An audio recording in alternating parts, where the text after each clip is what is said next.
TitleMatchNetwork.com. What do you think was your biggest detractor at WWE? What do you mean? As far as someone who's just maybe just anti-Maven, besides I guess Dean Malenko. Yeah, I think Dean was definitely the ringleader of the group. I mean, was there any other agent or wrestler who just said, you know what, if you're gonna let somebody go, maybe might be the guy. You know what? If that person's out there, I don't know. I would maybe Hunter, just because he didn't like the Tough Enough thing, and the Tough Enough people have been. You guys have been decimated. Yeah, we're slowly a dying breed. Yeah, and so maybe him. Other than that, if they're there, I don't know. You think Nydia should have been released? Yeah, because she wanted to be. Nydia wanted to be. She didn't like it anymore. She lost her love for the WWE.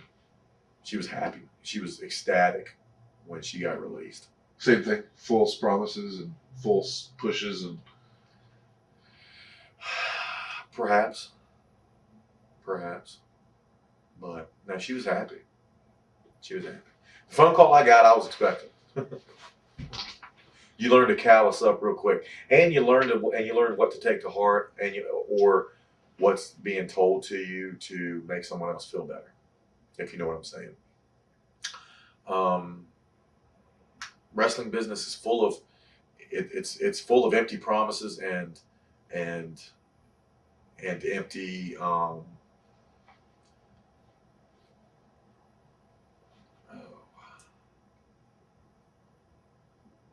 empty promises and false hopes. They promise you the world. They make you seem to believe that they're going to give you the world and everything, and then if you don't fit into their mold, they chew you up, spit you out. They not even think twice. I don't have a family. I'm not married. I don't have any kids. So for me to get released, it's like there's other stuff I can do. I've already done other stuff. I'm in the process of doing other stuff. How did you find out you were being released?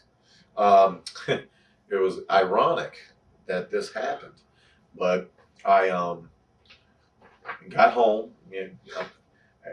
When you travel all the time, you got rituals.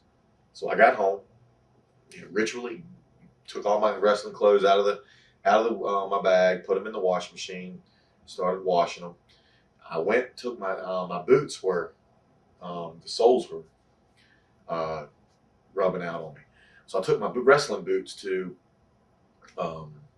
the cobbler, the boot man up the street, and he'd worked my boots before. He'd done a couple other guys' boots, done Jazz's, done Rodney Mack sent me home with his boots. He fixed them. Took them to him, dropped them off. After I dropped my wrestling boots off, I went to the bank to go do my banking, and as I'm sitting in the bank, I get a call. I swear I got a call and no caller ID. And you learn to come to realize that no caller IDs are it's the office most of the time. And I swear I knew it right then when I saw no caller ID. We had just had a meeting week before that, saying how they were going to release people, how people were going to be let go. And I knew it. Johnny Ace was on the phone, told me, Maven, we don't think you're progressing quite as quickly as we'd like. We have to let you go. And I said, well, I want you to know I was a good employee. I represented the company well, which I always did. Went on countless, so many different appearances, media days, this and that, and always represented the company to, at the highest of standards. And he admitted, he actually admitted to me over the phone. He's like, you know what? I got to be honest with you. You probably weren't given a fair shot. You probably weren't given a fair chance. And so, I'm sorry. Whose ultimate decision was it to let you go? Is that? I'll never know that. I mean, Johnny Ace is the main guy, so if he's saying that, then I guess it comes down from Vince. I mean, is that the only guy above him? I would think it's a combination of all the agents because he mentioned, he said, the agents don't think you're progressing as well as they like. I don't know. I don't know who's. I'll probably never know. I will probably never know.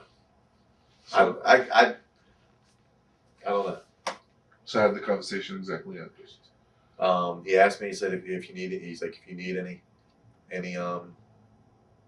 any favors, any help getting into Japan or anything, let me know. I was like, no thanks. I guess your days of doing favors for me are over. So, and I really wasn't upset. I was more stunned than anything, because I honestly believe that was I a great technical wrestler? No.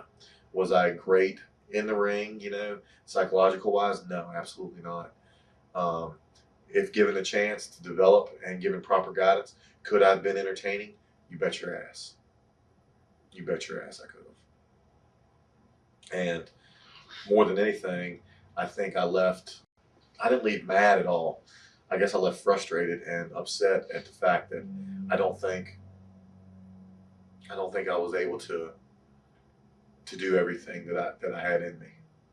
I don't think that I was able to show all my skills, if you will. It's have they totally soured you to the business now? They've soured me to their aspect of the business. I still love wrestling. I still absolutely love the entertainment aspect of it. I still love. I still love I love it, but I don't like the way they run it sometimes. I have good things to say about them and bad. I mean, the WWE, they took care of me when my mom was sick and when my mom was dying. They told me, go, be with her, call us when you're ready to come back. And for that, I'm very thankful. But I don't like the way they treat people. Releasing me, I'm the tough enough kid. That's no big deal. All right, I've been there for 5 years. Not a big deal. But when you go and you release Devon Dudley, who had wrestled for your company for 7, 8 years, through countless TLC matches, made so much money for your company. When you go and you don't take care of a Christian who not only made your company money, but makes everybody that he gets in the ring with look phenomenal, a great talent. When you don't take care of people like that, it makes me question, the motive, what motivates that company. They've soured me to their ends of it. There's just one question I want to get back. It's a little personal, and if you don't want to answer, I'm a little confused personally. You say that your mom was sick, but there was talk that it's your aunt. It's very simple. I just it's I didn't want. No, it's not personal at all. My biological mother died when I was 2, and when she died, before she died, she asked her brother and sister if anything ever happens to me to take care of Maven. She said, if I ever pass away, will you guys take care of Maven? So, in essence, my aunt and uncle, from 2 years old, adopted me. And when I was 2, I grew up there with mom and dad. So my mother that recently just passed away, in all aspects, she was my aunt. Okay. But So she was mom. TitleMatchNetwork.com